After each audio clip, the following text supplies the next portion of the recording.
వాస్తు ప్రకారం ఇల్లు కట్టుకున్నా ఇంట్లో సమస్యలు తలెత్తుతాయి.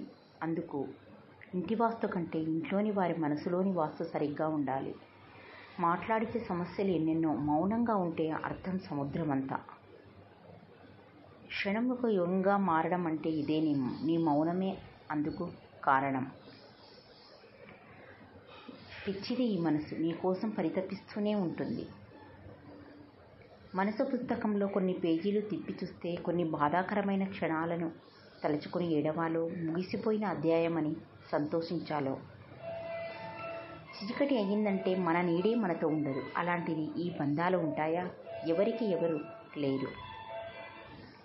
మనకు మనమే చేసుకునే పెద్ద మోసం ఏంటంటే, వాళ్ళు సరిగా లేరు అని మనకు తెలిసినా ఈరోజు కాకపోతే రేపు మారుతారులే అనుకుంటాం కదా. అదే మనం చేసే పెద్ద తప్పు. మన ఇద్దరి బంధం అద్భుతమైన సుమాల మాలిక. దేవుడి సాక్షిగా చెబుతున్నా, నీ నుండి నాకు ఏమీ వద్దు. నేను నీతో ఉన్నానన్న చిన్న ఆశ చాలు నా జీవితాన్ని కొనసాగించడానికి. ఇవ్వలేను ఎవరికీ నీకు ఇచ్చిన స్థానం, ఎందుకంటే నీవు నా జీవితానికి ఒక అందమైన భాగం.